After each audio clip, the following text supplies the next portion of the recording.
സുഹൃത്തുക്കളെ, കഴിഞ്ഞ വെക്കേഷൻ കഴിഞ്ഞ് സ്കൂൾ തുറക്കുന്നതിന് മുമ്പുള്ള കവരത്തി കപ്പലിന്റെ അവസാനത്തെ ഷെഡ്യൂളാണ് കേട്ടോ. ഞങ്ങൾ സ്കാനിങ്ങും ചെക്കിങ്ങും ഒക്കെ കഴിഞ്ഞ് ബസ്സിൽ കയറി കപ്പൽ ലക്ഷ്യമാക്കി നീങ്ങി. ഇവിടെ കാണുന്നവരിൽ ഒട്ടുമിക്ക പേരും വെയിറ്റിംഗ് ലിസ്റ്റ് കൺഫേം ആവുമെന്ന പ്രതീക്ഷയോടുകൂടി നിൽക്കുന്നവരാണ്. മിക്കവാറും കുറെ പേര് കൺഫേം ആവാതെ നിരാശയോടെ മടങ്ങുക എന്നത് വേറൊരു സത്യം. ഞങ്ങൾ കപ്പൽ പിടിച്ച വാർഫിലേക്ക് എത്തി. ഇവിടെ കാണുന്നതാണ് ഞങ്ങളെ കാർഗോയും ലഗേജും കാര്യങ്ങളും കയറ്റിയ വണ്ടി. ഈ ബസ്സിലാണ് ഞങ്ങൾ വന്നിറങ്ങുക. ബസ്സിൽ നിന്നും ഇറങ്ങിയതിനു ശേഷം കാർഗോ കയറ്റിയ വണ്ടിയിൽ നിന്നും നമ്മുടെ ലഗേജുകൾ ഏതാണെന്ന് തരംതിരിച്ചെടുക്കണം. ലക്ഷദ്വീപിലേക്കുള്ള ഒരു ക്രൂയിസ് കപ്പലായി പ്രവർത്തിക്കുന്ന MV കവരത്തി കപ്പൽ ഒരു പാസഞ്ചർ കാർഗോ കപ്പലാണ്. ഇത് പ്രധാനമായും കൊച്ചിയിൽ നിന്നും പുറപ്പെടുന്നു. ഇന്ത്യയിൽ ഇതുവരെ നിർമ്മിച്ചതിൽ വെച്ച് ഏറ്റവും വലിയ പാസഞ്ചർ കപ്പലാണിത്. ഒരു ഹെലിപാഡ് ഉൾപ്പെടെ 6 ഡെക്കുകളുള്ള ഈ കപ്പലിന് 700 യാത്രക്കാരെയും 200 ടൺ ചരക്കിനെയും വഹിക്കാൻ കഴിയും. ഡീലക്സ് ക്യാബിനുകൾ മുതൽ ബങ്ക് ബെഡുകൾ വരെയുള്ള താമസ സൗകര്യങ്ങളും നീന്തൽക്കുളം, വിനോദ ഹാൾ, കഫറ്റേരിയ, ആശുപത്രി തുടങ്ങിയ സൗകര്യങ്ങളും ഈ കപ്പലിലുണ്ട്. കപ്പലിൽ കയറി മുകളിലെ ഡെക്കിൽ നിന്നാൽ പുറത്തുനിന്നും മറ്റ് ബാർജുകളും കപ്പലുകളും ബോട്ടുകളും പോകുന്നത് നമുക്ക് കാണാൻ സാധിക്കും. ഇത് കവരത്തി കപ്പലിലെ സെക്കൻഡ് ക്ലാസ് ക്യാൻറ്റീൻ. ചായയും ഭക്ഷണങ്ങളും പ്രത്യേക സമയങ്ങളിൽ നമുക്ക് ഇവിടെ നിന്നുമാണ് ലഭിക്കുക. വെക്കേഷൻ കഴിഞ്ഞ ട്രിപ്പായതുകൊണ്ട് തന്നെ ഈ കപ്പലിൽ കൂടുതൽ യാത്രക്കാരും അധ്യാപകരാണ്. വെക്കേഷൻ സമയത്ത് കോഴ്സിനും ട്രീറ്റ്മെൻറ്റിനും മറ്റു പല ആവശ്യങ്ങൾക്കുമായി പോയ അധ്യാപകരാണ് തിരിച്ച് സ്കൂൾ തുറക്കുന്നതിന് മുമ്പ് സ്കൂളിലെത്തിപ്പിടിക്കാൻ വേണ്ടി ഈ കപ്പലിൽ യാത്ര ചെയ്യുന്നത്. എവിടെയും ക്യൂ നിൽക്കുക എന്നത് ഞങ്ങൾ ലക്ഷദ്വീപുകാരുടെ കൂടപ്പിറപ്പാണ്. കപ്പലിൽ തന്നെയുള്ള ചെറിയൊരു പെട്ടിക്കട പോലുള്ള ഒരു ഷോപ്പാണ്. ചായക്ക് വേണ്ടിയുള്ള ഒരു ക്യൂ ആണ് കേട്ടോ നിങ്ങളെ ഈ കാണുന്നത്. ചായ കൂടി കഴിഞ്ഞ് ഞങ്ങൾ പുറത്തു നിന്നു. നോക്കുമ്പോഴേക്കും കടലിൽ മനോഹരമായ കാഴ്ചകൾ. ചെറുമീനുകൾ ചാടിക്കളിക്കുകയാണ്. കടൽ മീനുകളുടെ കളിയും കടൽക്കാറ്റും ആസ്വദിച്ചുകൊണ്ട് കുറച്ചു നേരം ഞങ്ങൾ സൊറ പറഞ്ഞ് സമയം ചെലവഴിച്ചു. കപ്പൽ അഗത്തി ദ്വീപ് ലക്ഷ്യമാക്കി നീങ്ങിത്തുടങ്ങി. രാത്രിയിലെ കാഴ്ചകൾ വളരെ മനോഹരം. രാത്രി 9:30 ക്യാൻറ്റീനിൽ ചായ ലഭിക്കും. അങ്ങനെ ഒരു ചായ കുടിച്ചേക്കാമെന്ന് കരുതി ഞങ്ങൾ ക്യാൻറ്റീനിലെത്തി. പണ്ട് ബാരസീമ കപ്പലും ടിപ്പു സുൽത്താൻ കപ്പലും ഉള്ള സമയത്ത് ഞങ്ങൾക്ക് ചായക്ക് ചെറുകടിയായിട്ട് പഴംപൊരിയും ബ്രെഡ് പൊരിച്ചുമൊക്കെ കിട്ടിയിരുന്നെങ്കിൽ ഇന്നത്തെ കപ്പലുകളിൽ ഞങ്ങളുടെ പ്രധാന കടികൾ മസാലക്കടലയും കായ പൊരിച്ചതും കപ്പയും കേക്കുമൊക്കെയാണ്. ക്യാൻറ്റീനിലേക്ക് നടന്നു വരാൻ ബുദ്ധിമുട്ടുള്ള കുടുംബാംഗങ്ങൾക്ക് ഇതേപോലെ ഫ്ലാസ്കിൽ ചായ പാർസൽ വാങ്ങിക്കൊണ്ടുപോയി കൊടുക്കലുമുണ്ട്.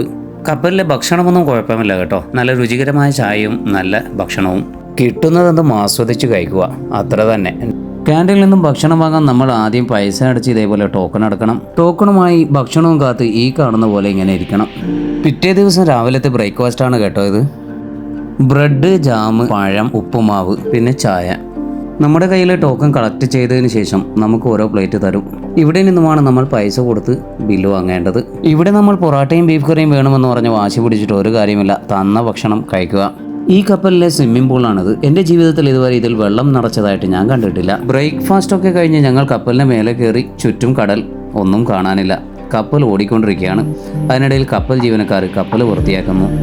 കപ്പൽ കടലിന് നടുവിലായതുകൊണ്ട് തന്നെ മൊബൈൽ ടവറൊന്നും ഉണ്ടാവില്ല. റേഞ്ച് കിട്ടത്തില്ല. വാട്സപ്പും ഇൻസ്റ്റയും ഒന്നും യൂസ് ചെയ്യാനും പറ്റത്തില്ല.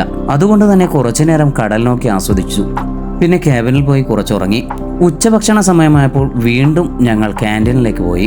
ഭക്ഷണത്തിൻ്റെ ടോക്കൺ എടുത്തു. ഭക്ഷണം അവിടെ ഓരോ പ്ലേറ്റിലേക്ക് വിളമ്പിക്കൊണ്ടിരിക്കുകയാണ്. മാത്രമല്ല പാർസൽ വാങ്ങാനുള്ളവർ ക്യൂ നിന്ന് പാർസലും വാങ്ങിക്കൊണ്ടിരിക്കുകയാണ്. ഇതേപോലുള്ള പ്ലേറ്റിലേക്കായിരിക്കും പാർസൽ കൊടുക്കുക. കുറച്ച് സമയം കാത്തിരുന്ന ശേഷം ഞങ്ങളിരുന്ന ടേബിളിലേക്ക് ഭക്ഷണം വന്നെത്തി തുടങ്ങി. ചോറ്, പരിപ്പ് കറി, ഉപ്പേരി, അച്ചാറ്, പൊരിച്ചത്, പിന്നെ കട്ട് ചെയ്ത തണ്ണിമത്തനും. വാസ്തവം പറഞ്ഞാൽ ഈ ക്യാൻറ്റീനിൽ ഇന്ന് ഉച്ചക്കത്തെ ലഞ്ച് നല്ല ലക്ഷദ്വീപ് ബിരിയാണി ആയിരുന്നു. അത് കണ്ടിട്ടാണ് ഞങ്ങൾ കഴിക്കാൻ വന്നത്. അവസാനം ആ ബിരിയാണി തീർന്നു. പിന്നെ ക്യാൻറ്റീൻകാരെ വേറെ ചോറും പരിപ്പ് കറിയും പെട്ടെന്ന് ഉണ്ടാക്കി തന്നതാണ്. പിന്നെ അതുകൊണ്ട് ഞങ്ങൾ തൃപ്തി അടഞ്ഞു. അത്രമാത്രം, വേറെ നിവൃത്തിയില്ലല്ലോ. അതും കഴിച്ച് വീണ്ടും ഞങ്ങൾ കപ്പലിൻ്റെ പുറത്തേക്ക് കുറച്ചു നേരം സൊറ പറഞ്ഞിരിക്കാനായിട്ട് പോയി. ഏകദേശം ഉച്ചക്ക് 3 മണിയാകുമ്പോഴേക്കും ഞങ്ങൾ അഗത്തി ദ്വീപെത്തി. കൊച്ചിയിൽ നിന്നും 459 കിലോമീറ്റർ അഥവാ 248 നോട്ടിക്കൽ മൈൽ അകലെയാണ് അഗത്തി ദ്വീപ് സ്ഥിതി ചെയ്യുന്നത്. കവരത്തി ദ്വീപിന് പടിഞ്ഞാറ് ഭാഗത്തായി ഇത് സ്ഥിതി ചെയ്യുന്നു. 3.84 ചതുരശ്ര കിലോമീറ്റർ വിസ്തീർണവും പരമാവധി 10 കിലോമീറ്റർ നീളവുമാണ് ഈ ദ്വീപിനുള്ളത്. ഇവിടെ കാണുന്നത് അഗത്തി ദ്വീപിലെ ഈസ്റ്റേൺ ജെട്ടിയാണ്. കാലാവസ്ഥ അനുകൂലമെങ്കിൽ ഈ ജെട്ടിയിലാണ് കപ്പൽ വർക്ക് ചെയ്യുക. ഈസ്റ്റേൺ ജെട്ടിയിൽ ഡ്യൂട്ടി പോലീസ് ഓഫീസേഴ്സും മറ്റു നാട്ടുകാരും എല്ലാവരും തടിച്ചുകൂടിയിരുന്നു. പുറത്താണെങ്കിൽ ഒരു കാർഗോ ഷിപ്പും നങ്കൂരമിട്ടിരുന്നു. കപ്പൽ ജെട്ടിയോടടുത്തു. യാത്രക്കാർക്ക് കയറാനും ഇറങ്ങാനുമുള്ള കോണി ഒരു ക്രെയിൻ വഴി കപ്പലുമായി ബന്ധിപ്പിക്കുന്നു. കപ്പലിലുള്ള യാത്രക്കാരിൽ പലരും മൊബൈലിൽ റേഞ്ച് കിട്ടിയതുകൊണ്ട് തന്നെ അവരുടെ വാട്സപ്പ് ചെക്ക് ചെയ്യുകയും ബന്ധുക്കളെ വിളിച്ചറിയുകയും ചെയ്യുന്നുണ്ടായിരുന്നു. 5-ാം തീയതി കയറിയ ഞങ്ങൾ 6-ാം തീയതിയാണ് അഗത്തിയെത്തിയത്. കേരളത്തിലെല്ലാം 7-ാം തീയതി ഹജ്ജ് പെരുന്നാളാണ്. എന്നാൽ ലക്ഷദ്വീപിൽ മാസപ്പിറവി കണ്ടത് ഒരു ദിവസം പുറകിൽ, അഥവാ 8-ാം തീയതിയാണ് ഹജ്ജ് പെരുന്നാൾ. അഗത്തി ദ്വീപിൽ നിന്നും എത്രയും പെട്ടെന്ന് കാർഗോസ് എല്ലാം ക്ലിയർ ചെയ്ത് യാത്രക്കാരെയും കയറ്റി ഇന്ന് തന്നെ കവരത്തി പിടിക്കുകയാണെങ്കിൽ ആന്ത്രോത്ത് ദ്വീപുകാർക്ക് പെരുന്നാളിന് നാട്ടുകൂടാൻ പറ്റും. അഗത്തിയിലെ ലോഡിംഗ് ആൻഡ് അൺലോഡിംഗ് തകർത്തയാൻ അടക്കുകയാണ്. കഴിവതും വേഗം അഗത്തിയിൽ നിന്നും ക്ലിയറായി കപ്പൽ കവരത്തി ലക്ഷ്യമാക്കി നീങ്ങി തുടങ്ങി. സൂര്യൻ അതിന്റെ ചക്രവാളത്തിലേക്ക് ഉയർന്നിറങ്ങിക്കൊണ്ടിരിക്കുകയായിരുന്നു. അഗത്തിയിൽ നിന്നും കയറിയ 2 അധ്യാപകരോടൊപ്പം ഞാനും ഡിന്നർ കഴിക്കാനായി കപ്പലിന്റെ 2nd ക്ലാസ് ക്യാൻറ്റീനിൽ തന്നെ പോയി. നല്ല കിടിലൻ ചിക്കൻ ബിരിയാണി ഞങ്ങൾ ആസ്വദിച്ചു കഴിച്ചു. നല്ല രുചിയേറിയ ഭക്ഷണം. ഡിന്നറും കഴിഞ്ഞ് ഞങ്ങൾ പുറത്തു നിന്നപ്പോഴാണ് ഒരു ചെറുക്കൻ വന്ന് കടലിലേക്ക് ഒരു പ്ലാസ്റ്റിക് വലിച്ചെറിഞ്ഞ കണ്ടത്. ആ ചെറുക്കനോട് അതിന്റെ ഭവിഷ്യത്തിനെ കുറിച്ച് ഞങ്ങൾ പറഞ്ഞു മനസ്സിലാക്കി കൊടുത്തു. നമ്മൾ കപ്പലിൽ യാത്ര ചെയ്യുന്ന സമയത്ത് പ്ലാസ്റ്റിക് വേസ്റ്റുകൾ ദയവായി കടലിലേക്ക് വലിച്ചെറിയാണ്ടിരിക്കുക. കപ്പലിൽ തന്നെയുള്ള വേസ്റ്റ് ബോക്സിലേക്ക് നിങ്ങളുടെ പ്ലാസ്റ്റിക് വേസ്റ്റുകൾ ഇടുക. രാത്രി ഏകദേശം 9:30 ആകുമ്പോഴേക്കും കവരത്തി ദ്വീപിന്റെ ഈസ്റ്റേൺ ജെട്ടിയിൽ കപ്പൽ വർക്ക് ചെയ്തു. ഇന്ത്യയിലെ കേന്ദ്രഭരണ പ്രദേശമായ ലക്ഷദ്വീപിന്റെ തലസ്ഥാനമാണ് കവരത്തി. കേരള സംസ്ഥാനത്തിന്റെ തീരത്ത് നിന്നും 360 കിലോമീറ്റർ അകലെയാണ് ഇത് സ്ഥിതി ചെയ്യുന്നത്. 3.46 ചതുരശ്ര മൈൽ വിസ്തീർണമുള്ള ഒരു ലഗൂൺ ഈ ദ്വീപിനുണ്ട്. പ്രധാനമന്ത്രി നരേന്ദ്രമോദിയുടെ ഫ്ലാഗ്ഷിപ്പ് സ്മാർട്ട് സിറ്റി മിഷന്റെ കീഴിൽ സ്മാർട്ട് സിറ്റിയായി വികസിപ്പിക്കുന്ന 100 ഇന്ത്യൻ നഗരങ്ങളിലൊന്നായി കവരത്തി തിരഞ്ഞെടുക്കപ്പെട്ടിട്ടുണ്ട്. കവരത്തി ദ്വീപിന്റെ ഈസ്റ്റേൺ ജെട്ടിയിൽ പിടിച്ച കവരത്തി കപ്പലിലേക്ക് പാസഞ്ചേഴ്സിനെ കയറ്റാനും ഇറക്കാനുമായിട്ട് കോണി ബന്ധിപ്പിക്കുകയാണ്. കവരത്തി ദ്വീപുകാരും സഹകരിച്ച് ലോഡിംഗ് ആൻഡ് അൺലോഡിംഗ് എത്രയും പെട്ടെന്ന് ക്ലിയർ ചെയ്യുകയാണെങ്കിൽ ആന്ത്രോത്ത് ദ്വീപുകാർക്ക് പെരുന്നാളിന് മുമ്പ് ദ്വീപിൽ പിടിക്കാൻ സാധിക്കും. അമ്മേനെ, കടമം, ആന്ത്രോത്ത് തുടങ്ങിയ നാട്ടിലെ ജനങ്ങൾ അതാത് നാടുകളിലേക്ക് പെരുന്നാളിന് മുമ്പ് എത്തുന്നതിന് വേണ്ടി കവരത്തി ദ്വീപുകാർ അവരുടെ നാട്ടിൽ നിന്നും പെട്ടെന്ന് ക്ലിയർ ചെയ്യാനുള്ള ഒരുക്കത്തിലാണ്. കടല് ലേശം റഫുള്ളത് കൊണ്ട് തന്നെ കോണി ആടിക്കളിക്കുകയാണ്.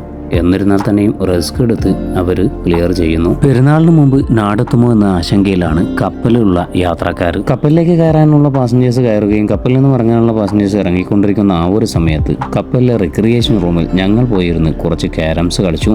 ശേഷം കവരത്തി ദ്വീപിൽ നിന്നും ഞങ്ങളുടെ കൂടെയുള്ള ഒരു അധ്യാപകന്റെ ബന്ധുക്കൾ ബിരിയാണി ഞങ്ങൾക്ക് വേണ്ടി കയറ്റിയിരുന്നു. ആ ബിരിയാണി കഴിക്കാനുള്ള ഒരുക്കപ്പാടലാണ്.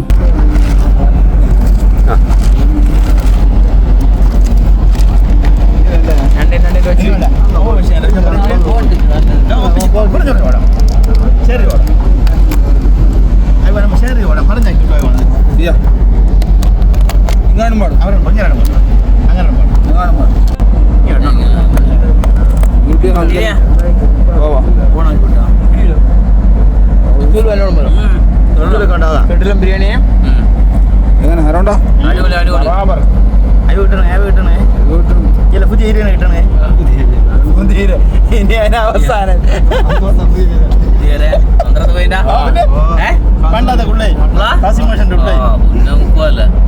ഇതെല്ലാം പണ്ടത്തിലെ ആൾക്കാരല്ലേ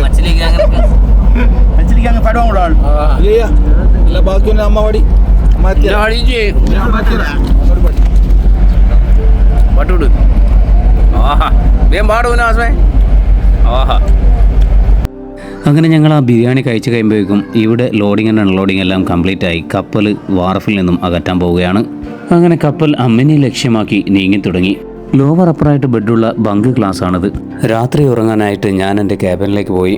പിറ്റേ ദിവസം അഥവാ 7-ാം തീയതി രാവിലെ ബ്രേക്ക്ഫാസ്റ്റിന് കപ്പലിലെ ഫസ്റ്റ് ക്ലാസ് ക്യാൻറ്റീനിലേക്കാണ് ഞാൻ പോയത്. വെളുപ്പിന് തന്നെ അമിനി ദ്വീപിലെത്തി. പക്ഷേ ഈസ്റ്റേൺ ജെട്ടിയിൽ കപ്പൽ ബർത്ത് ചെയ്തില്ല. അതുകൊണ്ട് തന്നെ കൊന്തലമെന്ന് ഞങ്ങൾ പേര് വിളിക്കപ്പെടുന്ന ചെറിയ വഞ്ചികളാണ് പാസഞ്ചേഴ്സിനെ ഇറക്കാനായിട്ട് വരുന്നത്. അമിനി ദ്വീപ് കൊച്ചിയിൽ നിന്നും 407 കിലോമീറ്റർ അഥവാ 220 നോട്ടിക്കൽ മൈൽ അകലെയാണ് അമിനി ദ്വീപ് സ്ഥിതി ചെയ്യുന്നത്. തെക്ക് കവരത്തി ദ്വീപിനും വടക്ക് കടമത്ത് ദ്വീപിനും ഇടയിലാണ് ഇത് സ്ഥിതി ചെയ്യുന്നത്. ഏറ്റവും വീതിയുള്ള ഭാഗത്ത് 1.20 കിലോമീറ്റർ വീതിയും 2.70 കിലോമീറ്റർ നീളവുമുള്ള ഒരു ഓവൽ ആകൃതിയിലുള്ള ദ്വീപാണിത്. അമനിയിൽ നിന്നും പാസഞ്ചേഴ്സിനെ ക്ലിയർ ചെയ്തതിന് ശേഷം കടമം ലക്ഷ്യമാക്കി നീങ്ങി തുടങ്ങി. അമനിയിൽ നിന്നും കടമത്ത് ദ്വീപിലേക്ക് ഏകദേശം അരമണിക്കൂർ യാത്ര മതി. ആ സമയം കൊണ്ട് ക്യാൻറ്റീനിൽ പോയി ഒരു ചായ കുടിച്ചേക്കാമെന്ന് കരുതി ഞങ്ങൾ ക്യാൻറ്റീനിൽ പോയി. ചായ കുടി കഴിയുമ്പോഴേക്കും കടമം ദ്വീപെത്തി. ഇന്ത്യയിലെ ലക്ഷദ്വീപ് സമൂഹത്തിലെ അമിൻ ദ്വീപ് ഗ്രൂപ്പിൽ ഉൾപ്പെടുന്ന ഒരു പഴയ ദ്വീപാണ് കടമം ദ്വീപ്. 9.3 കിലോമീറ്റർ അഥവാ 5.8 മൈൽ നീളമുള്ള ദ്വീപാണിത്. ഈ ദ്വീപിൽ കപ്പൽ ബർത്ത് ചെയ്യാൻ ഉതകുന്ന ഈസ്റ്റേൺ ജെട്ടി ഇല്ലാത്തത് കൊണ്ട് തന്നെ ചെറു ബോട്ടുകളാണ് കപ്പലിലേക്ക് വരുന്നത്.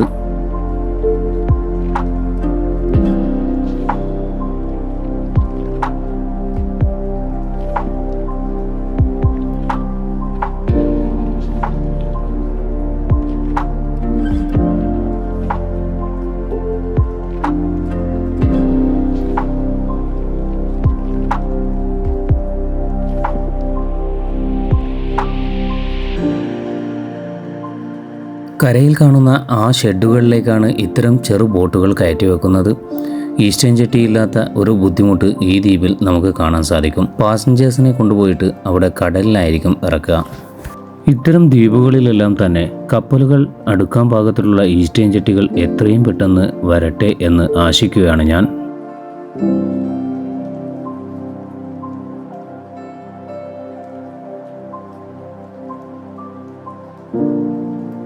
അങ്ങനെ കടമത്ത് നിന്നും ആന്ത്രോത്ത് ദ്വീപ് ലക്ഷ്യമാക്കി നീങ്ങി തുടങ്ങി. കുറച്ചു സമയം ക്യാബിനിലിരുന്ന് ഞങ്ങൾ വെറുതെ സംസാരിച്ചു.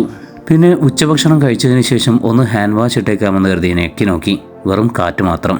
അടുത്ത് കാണുന്ന ഹാൻഡ് വാഷിൻ്റെ മറ്റേ ബോട്ടിലും കൂടി ഒന്ന് പരീക്ഷിച്ച് നോക്കിയേക്കാമെന്ന് കരുതി. സെയിം അവസ്ഥ തന്നെ. പിന്നീട് അവർ ഫില്ല് ചെയ്യുമായിരിക്കും. എന്തായാലും ആന്ത്രോത്ത് ദ്വീപിലേക്ക് എത്താൻ കുറേ മണിക്കൂറുകളെടുക്കും. കുറച്ചു നേരം കപ്പലിന് മുകളിൽ കയറിയിരുന്ന് കടൽ കണ്ട് ആസ്വദിക്കാം. കപ്പലിൻ്റെ ഏറ്റവും മേലെയുള്ള പ്ലെയിനായിട്ടുള്ള ഒരു ഏരിയ ആണ്. വെയിലില്ലാത്ത സമയത്ത് നമുക്ക് ഇവിടെ വന്നിരിക്കാൻ നല്ല രസമാണ് കേട്ടോ. ഇതാണ് വെള്ളം നടക്കാത്ത സ്വിമ്മിംഗ് പൂൾ. ഇനി എന്തായാലും പെരുന്നാളിന് മുമ്പ് ഞങ്ങളുടെ നാട് പിടിക്കാമെന്നുള്ള ഒരു ഉറപ്പ് ഞങ്ങൾക്കായി. ലോഡിംഗ് ആൻഡ് അൺലോഡിംഗ് എല്ലാം തന്നെ എത്രയും പെട്ടെന്ന് ക്ലിയർ ചെയ്തു തന്ന അഗത്തി, കവരത്തി, അമിനി, കടമത്ത് എന്നീ ദ്വീപുകാർക്ക് ഞങ്ങൾ നന്ദി പറഞ്ഞുകൊണ്ട് ആന്ത്രോത്ത് ലക്ഷ്യമാക്കി പോവുകയാണ്.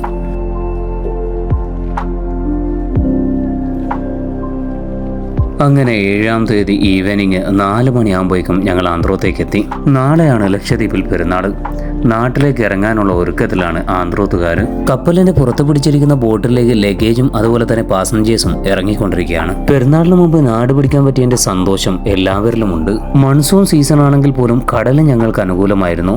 ഞാൻ എൻ്റെ ലഗേജുകളെല്ലാം ബോട്ടിലേക്ക് ഇറക്കി ഞാനും ചാടി ഇറങ്ങി. ബോട്ട് കപ്പലിൽ നിന്നും അകന്നു തുടങ്ങി. കഴിവതും സ്പീഡിൽ കപ്പൽ ഓടിച്ച് പെരുന്നാളിന് മുമ്പ് ഞങ്ങളുടെ നാട്ടിലേക്ക് എത്തിച്ച കപ്പലിന്റെ കപ്പിത്താനോടും അതേപോലെ മറ്റ് ജീവനക്കാരോടും ഞങ്ങൾ കടപ്പെട്ടിരിക്കുന്നു. അങ്ങനെ ഞങ്ങൾ ആന്ത്രോത്ത് ദ്വീപിലേക്ക് എത്തിക്കൊണ്ടിരിക്കുകയാണ്. പെരുന്നാളിന് മുമ്പ് എത്തിയതിൻ്റെ സന്തോഷം എല്ലാവരിലുമുണ്ട്. ലക്ഷദ്വീപിലെ ഏറ്റവും വലിയ ദ്വീപാണ് ആന്ത്രോത്ത് ദ്വീപ്. 4.90 ചതുരശ്ര കിലോമീറ്റർ വിസ്തൃതിയിൽ വ്യാപിച്ചു കിടക്കുന്ന ഇതിന്റെ നീളം 4.66 കിലോമീറ്ററും വീതി 1.43 കിലോമീറ്ററുമാണ്. ആന്ത്രോത്ത് ദ്വീപിലെ വാർഫാണിത്. ചില കപ്പലുകൾ ഈ വാർഫിൽ ബർത്ത് ചെയ്യുന്നുമുണ്ട്. കപ്പലിൽ വന്ന യാത്രക്കാരെ സ്വീകരിക്കാനായിട്ട് ബന്ധുക്കളും മറ്റ് നാട്ടുകാരും വാർഫിൽ തടിച്ചുകൂടിയിരുന്നു. ഞാൻ ബോട്ടിൽ നിന്നും വാർഫിലിറങ്ങി. ഇനി വീട് ലക്ഷ്യമാക്കി നീങ്ങണം. നമുക്കിനി അടുത്ത വീഡിയോയുമായി വീണ്ടും കാണാം. ഇതുവരെ ഈ വീഡിയോ കണ്ടതിലും സപ്പോർട്ട് ചെയ്തതിലും എല്ലാവർക്കും നന്ദി. നമ്മുടെ ചാനൽ ഇതുവരെ സബ്സ്ക്രൈബ് ചെയ്യാത്തവരുടെ സബ്സ്ക്രൈബും ലൈക്കും കമൻറ്റും പ്രതീക്ഷിച്ചുകൊണ്ട് നടത്തുന്നു.